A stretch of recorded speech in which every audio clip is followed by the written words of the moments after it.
అందరికీ నమస్కారం. 24/7 న్యూస్ టీవీకి స్వాగతం. నేను విశాన్వి. ఈరోజు మనతో పాటు ఒక స్పెషల్ గెస్ట్ ఉన్నారు. మరి ఆయన కోసం చెప్పేంత పెద్దదాన్నైతే నేను కాదు. ఆయన ఎవరో కాదు, రాధా మనోహర్ దాస్ గారు. మరి ఆయనతో మాట్లాడి ఎన్నో ఆసక్తికరమైన విషయాలు తెలుసుకుందాం. గురుగారు నమస్తే గురుగారు. హరే కృష్ణ తల్లి. హరే కృష్ణ గురుగారు. గురుగారు, ఇప్పుడు మీరు చెప్పినట్లు పశువులని, పక్షులని ప్రేమించాలి అంటారు కదా!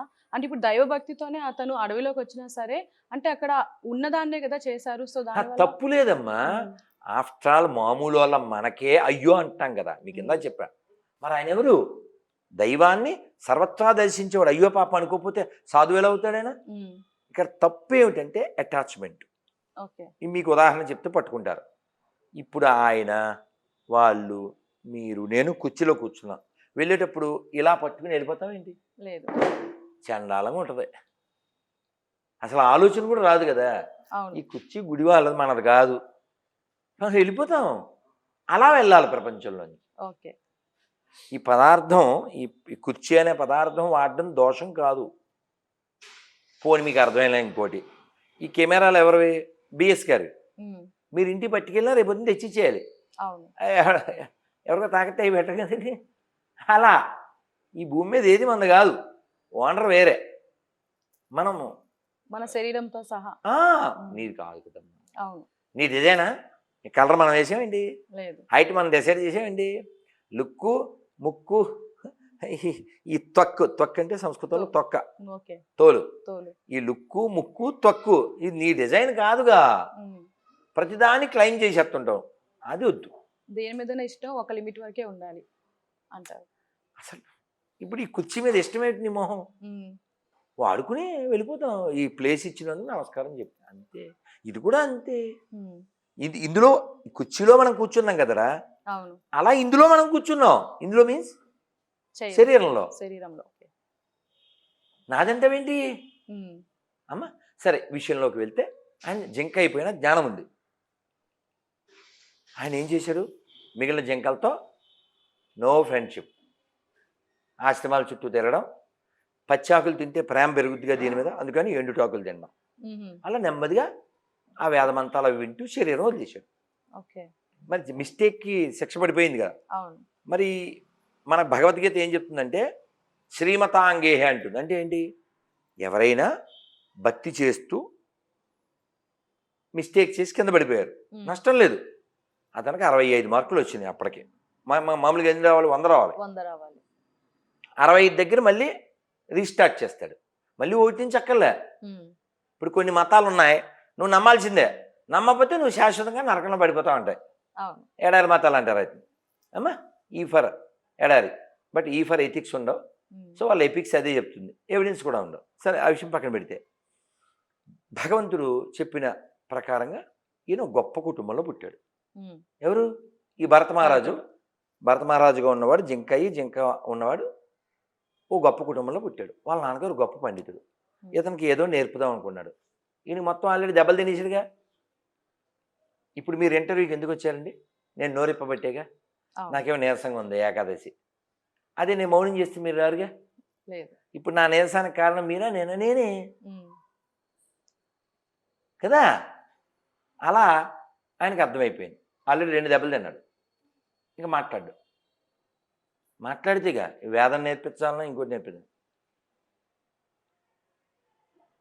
ఇలా ఉంటాడు బొమ్మలాగా. అందువల్ల ఆయన పేరేంటి? జడభరతుడు. జడము అంటే కదలదుగా. ఇప్పుడు కెమెరా మనం కదిపితేనే కదులుతుంది, కుర్చీ మనం కదిపితేనే కదులుతుంది, జడ పదార్థం.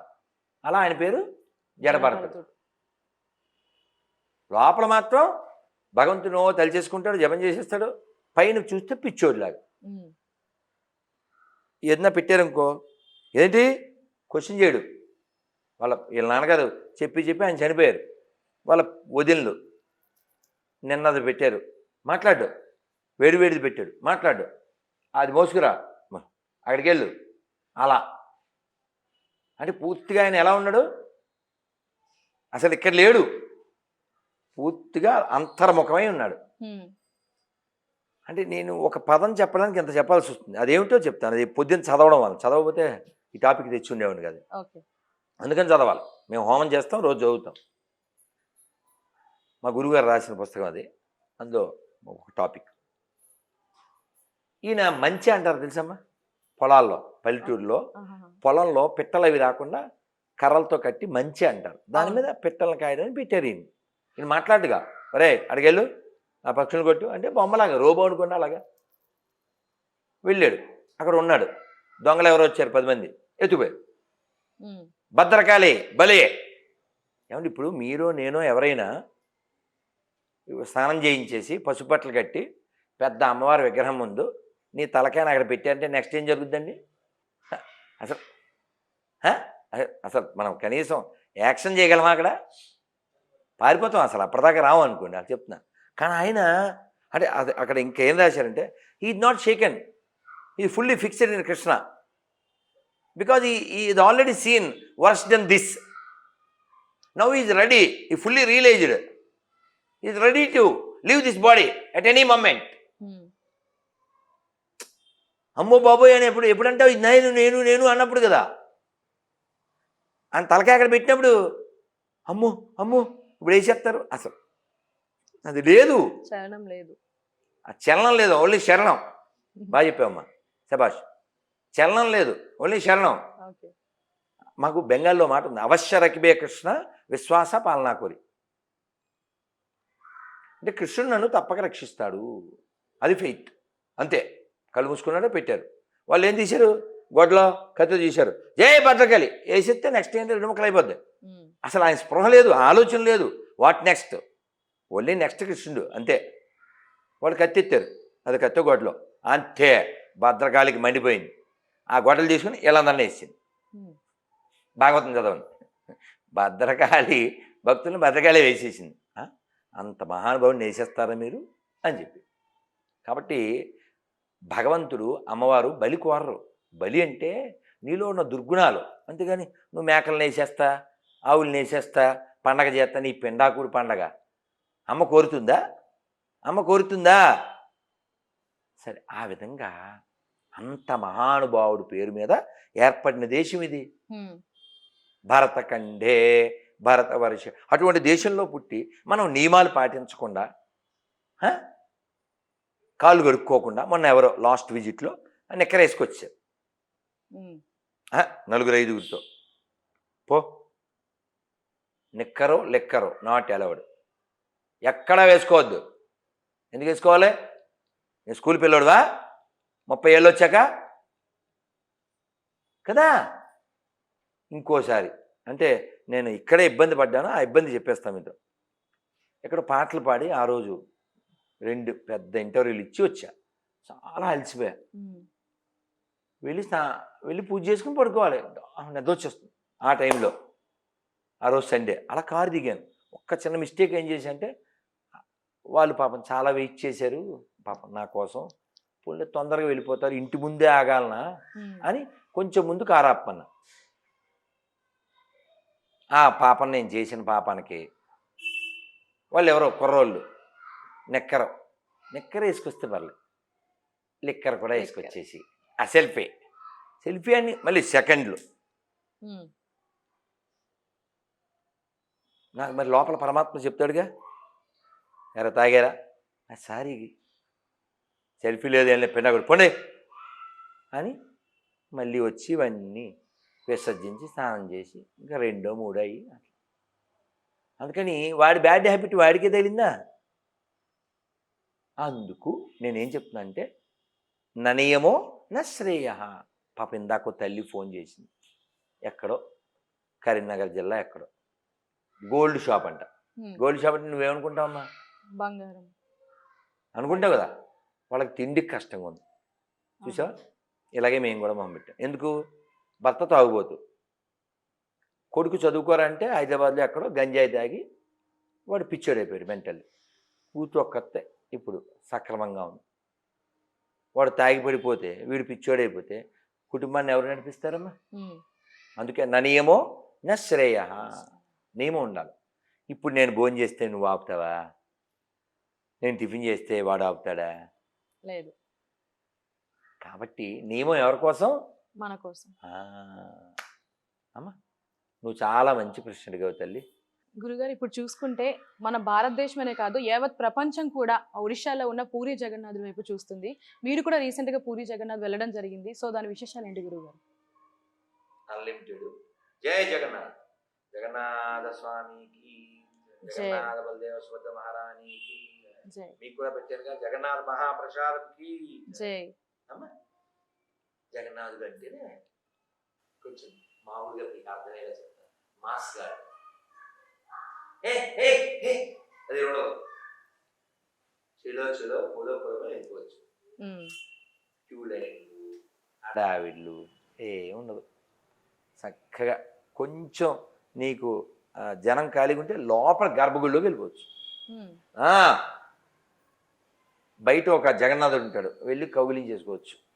చెప్తున్నానుగా మాస్గాడు అంత పెద్ద కళ్ళతో అంత పెద్ద చేతులతో అద్భుతంగా ఉంటాడు జగన్నాథుడు.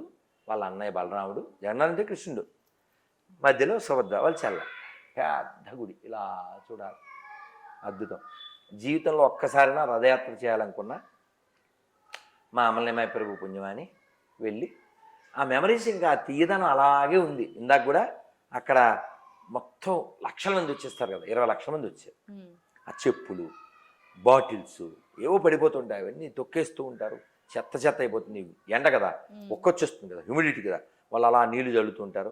నేలంతా బంద్ అయిపోయి ఈ పదార్థాలంతా నేల మీద ఉండి ఆ మర్నాడు ఎండ వచ్చాక వాళ్ళు తుడుస్తుంటే నేను కూడా వాళ్ళకి కొంత ఈ తుడిచే వాళ్ళకి కొంత డబ్బులు ఇచ్చి నేను కూడా కొంత తుడిచి ఇందాక ఆ వీడియో పెట్టాను. ఇది రాజుగారు చేసే పని, వెళ్ళిన వాళ్ళంతా చేయండి అని. సో అన్నిటికంటే హైలైట్ ఏంటంటే జగన్నాథుడు లోపల ఉంటాడు, ఆయన సంవత్సరానికి ఒకసారి బయటకు వస్తాడు. మూల విగ్రహం మామూలుగా మనం కూడా రథోత్సవం చేస్తాం, మూల విగ్రహం రాడుగా, ఉత్సవాల్లో వస్తాడు. ఈ పెద్ద జగన్నాథుడు అన్లిమిటెడ్ బరువు. మనం ఆ టైంలో లోపల ఛాన్స్ ఉండదు, కానీ జగన్నాథుడు గుమ్మం దాకా వచ్చి ఇంకా రాడు, బరువు ఎక్కిపోతాడు. వీళ్ళు కర్రలు పుచ్చుకుని ఆయన కొట్టి తిట్టి బయటికి తీసుకెళ్తారు.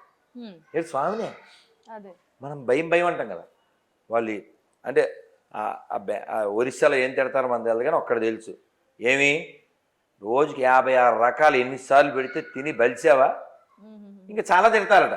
తిట్టొచ్చా గురుగారు అట్లా దైవాన్ని? అంటే వాళ్ళకు ఉండే రిలేషన్ అది, ఓకే, డిపెండ్స్ అది. ఇప్పుడు నీకు అర్థమయ్యేలా చెప్తాను అమ్మ, నీ ప్రశ్న మంచిది, నో డౌట్. ఇప్పుడు ఇక్కడ పుస్తకం ఉందిరా, దాటచ్చా? పుస్తకాన్ని నువ్వు ఇలా దాటి కాళ్ళతో వెళ్ళొచ్చా? దాటకూడదు. మామూలు పుస్తకమే దాటవు కదా, భగవద్గీత దాటుతావా? అస్సలు. మరి అలాంటిది బృందావనంలో కృష్ణుడు వచ్చినప్పుడు కుక్క దూకులు అంటారు, తెలుసా నీకు? కుక్క దూకులు ఇలా కూర్చుని నేల మీద ఇలా చేయి పెడతాం, మళ్ళీ కొంచెం కొంచెం పిల్లలు ఆడతారుగా, ఒంగుళ్ళు దూకుళ్ళు అంటారు, గుర్తుందా? అలా లేస్తాం, మళ్ళీ కొంచెం ఇలా ఎంత వీలుంటే అంత హైట్ పెంచుతాం కదా. అలా కృష్ణుడు వేరే ఓ గేమ్లో ఓడిపోయాడు, ఓడిపోతే అలా ఒంగున్నాడు, వీళ్ళందరూ దూకేశారు. ఎవరి మీద నుంచి? భగవంతుడి మీద నుంచి కుక్క దూకుళ్ళు దూకేశారు, వాళ్ళు ఒంగుళ్ళు దూకుళ్ళు ఆడేశారు.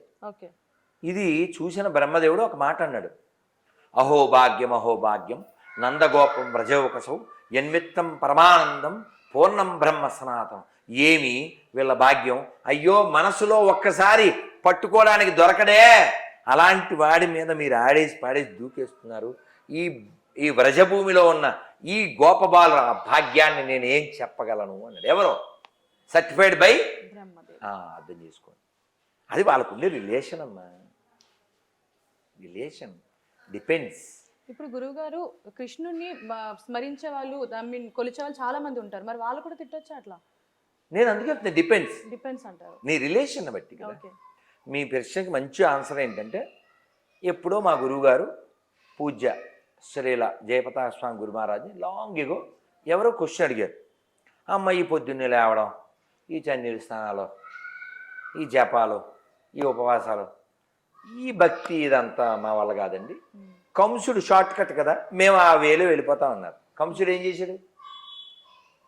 కంసుడు అవును. కృష్ణుని చంపాలనుకున్నాడు కదమ్మా. Okay okay. బోలు మందిని పంపించాడుగా, పోతన్ని, శకటాసురుని, ఇలా బోలు మందిని పంపించాడుగా. అవునవును. 24 గంటలు అమ్మో కృష్ణుడు అని భయపడిపోయాడుగా. సాగు భయంతో ఉన్నారు కానీ ఎవరిని తెలుసుకున్నాడు?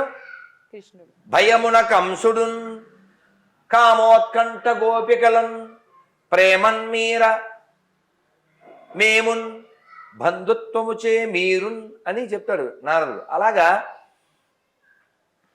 మేం కూడా అలా ద్వేషించి భగవంతుని పొందొచ్చు కదా ఆ షార్ట్ కట్ అన్నాడు ఒక భక్తుడు. మా గురువుగారు చెప్పారు, నువ్వేదో 2 రోజులు తిట్టేసి తర్వాత మళ్ళీ హరిరామ హరికృష్ణ అనకూడదు. 24 అవర్స్ వాడిలా తిట్టగలవా, వాడిలా నువ్వు ద్వేషించగలవా? నువ్వేదో 2 డేస్ తిట్టేసి తర్వాత మళ్ళీ భజన చేస్తున్నావా, యు గో టు హెల్. కంసుడు పూర్తిగా ద్వేషించాడు. అవును. ఇంకా వాడు పూర్తిగా భయపడ్డాడు. కాబట్టి వాళ్ళ రిలేషన్. ఇప్పుడు రామదాస్ గారు ఎవడబ్బా సొమ్మని కులుకుతూ తిరిగేవు రామచంద్ర, నీ తండ్రి దశరథ మహారాజు పెట్టేన రామచంద్ర, లేక నీ మామ ఆ జనక మహారాజు పంపేన రామచంద్ర. ఎవరితో? శ్రీరామదాసు. వాళ్ళ రిలేషన్ అది. ఇప్పుడు చూసుకుంటే పూరి జగన్నాథ్లో గత కొద్ది రోజులుగా ఒక న్యూస్ అయితే వినిపిస్తుంది, రత్న భాండాగారంలో నిధి దొరకడం. దాని గురించి ఏం చెప్తారు? రేపు వస్తుందంటగా ఓపెనింగ్. మూడోది ఓపెన్ చేస్తా అంటున్నారు. ఇంకా అందులో కూడా ఇంకా రహస్య ద్వారాలు ఉన్నాయి అని చెప్పేసి అంటున్నారు. నిజమే అంటారా అది? ఉండొచ్చు. ఇక్కడ విషయం అవన్నీ ఎందుకు ఓపెన్ చేశారు? అందులో నిధి ఉంది. ఓకే, ఆ నిధి ఎవరిది? దేవుడిది, దైవం. ఎవరిచ్చారు? పూర్వీకులు, పెద్దలు, రాజులు వాళ్ళు ఇచ్చారు కదా. కాబట్టి జగన్నాథుడి యొక్క ధనం కావచ్చు, లేదు పద్మనాభుడి యొక్క ధనం కావచ్చు, అది భగవంతుడి యొక్క ప్రీతి కోసం ఉపయోగించబడాలి. ఆ డబ్బుని జగన్నాథుడి పేరు మీదే ఖర్చు పెట్టాలి. అంతేగాని గుళ్ళో హుండీ, ఆ హుండీలో డబ్బులు పట్టుకుపోయి కొంతమంది పాస్టర్ల జీతాలు, ముల్లాల జీతాలు, జెరూసలేం ఫ్రీ యాత్ర, లేకపోతేనేమో హాజ్కి సబ్సిడీ అలాంటి పనులు చేయకూడదు. ఈ కుర్చీలు ఇక్కడ ఎందుకు వేశారు ఈ గుళ్ళో వాళ్ళు? ఏదో వచ్చిన వాళ్ళు కూర్చుంటారని, అంతేగాని ఆటో తెచ్చి కదగా కదా అలా. కాబట్టి ఆ నిధి భగవంతుడి యొక్క ప్రీతి కోసం వినియోగించబడాలి. ఓకే. ఇప్పుడు దైవానికి ఇట్లా పూరి జగన్నాథుడికి సింహాసనాలని, కిరీటాలని చెప్పేసి ఇట్లా పెట్టారు కదా, ఇట్లా దైవానికి పెట్టడం వెనక ఏమన్నా అంతరార్థం ఉందంటారు? అదేమిటండి, భగవంతుడా అలంకారో విష్ణు అభిషేకో శివుడు, నమస్కారో ఆదిత్య. నమస్కారం పెడితే సూర్యుడు ఆనందపడిపోతాడు, కాస్త నీళ్లు పోసేస్తే శివుడు ఆనందపడిపోతాడు, అలంకారం చేస్తే విష్ణు ఆనందపడతాడు. కాబట్టి ఆయన సోనాబేష్ అంటారు. అంటే ఒరిస్సాలో సోనాబేష్ అంటే సోనావేష్ అంటే బంగారపు అలంకారం. బంగారంతో నగలతో అలంకారం చేస్తారు. అన్నమయ్య చూడండి ఎంత బాగా చెప్తాడు. కంటి శుక్రవారము గడియలేడింట అంటి అలమేలు మంగ అండనుండే స్వామిని. ఎంత బాగా చెప్తాడు. ఆయనకి పట్టుబట్ట కట్టి సొమ్ములన్నీ పక్కన పెట్టారంట. సొమ్ములంటే ఏంటమ్మా? సొమ్ములంటే నగలని సొమ్ములు అంటారు. ఆ సొమ్ములన్నీ పక్కన పెట్టి ఒక వస్త్రం కట్టి ఆయనకి పట్టు పునుగు అలది. ఎంత బాగా చెప్తాడు అన్నమయ్య. పాడినప్పుడు అది అనుభవించాలి ఆనందం.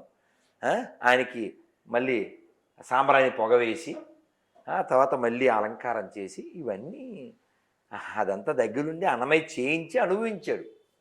అలా ఆయన సొమ్ము ఆయనది, ఆయన ఆనంద పెట్టడానికి నువ్వు ఒక ఇన్స్ట్రుమెంట్గా ఉండు అంతే. గురుగారు ఇప్పుడు చూసుకుంటే దైవం యొక్క సొమ్ముని కానీ లేదంటే ఆస్తిని కానీ వెలకట్టడం లెక్క కట్టడం అనేది ఎంతవరకు కరెక్ట్ అంటారు? అంటే ఆహా. దీనివల్ల చూడడం తప్పు కాదు, ఉమ్, లెక్క పెట్టడం తప్పు కాదుగా, చెక్ చేయడం తప్పు కాదు, ఉమ్, దాన్ని ఎక్కడికో షిఫ్ట్ చేయడం తప్పు. తప్పు అంటారు. నీది కాదుగా, నీది కాదుగా కాదు. కదా. ఇప్పుడు ఎప్పుడైనా ఇందిరమ్మెల్ల పథకం ఇంకో పథకం అని వచ్చింది అనుకోండి, వెంటనే ఇవో ఎన్ని ఎకరాలు ఉన్నాయి మన గుడికి, 102, అందులో 90 మనకే ఇళ్ళ పథకం. ఉమ్, మరి ఆ వక్ఫ్ భూములు, చర్చి భూములు. అందుకని సెక్యులరిజం అనే పదం వాడితే కొత్త చెప్పులు మొన్నే పూరిలో కొన్నాను. ఉమ్. మీకు అర్థమైంది ఓకే గురుగారు, అంతే. మన సనాతన ధర్మం కోసం చాలా చక్కగా చెప్పారు. అమ్మా. ధన్యవాదాలు. చాలా తల్లి. అలాగే మీకు ఏకాదశి పేపర్ ఇచ్చాను కదా, అవును గురువు. ఏకాదశి నాడు ధాన్య పదార్థాలు తినకుండా ఉపవాసం depends on their body and mind.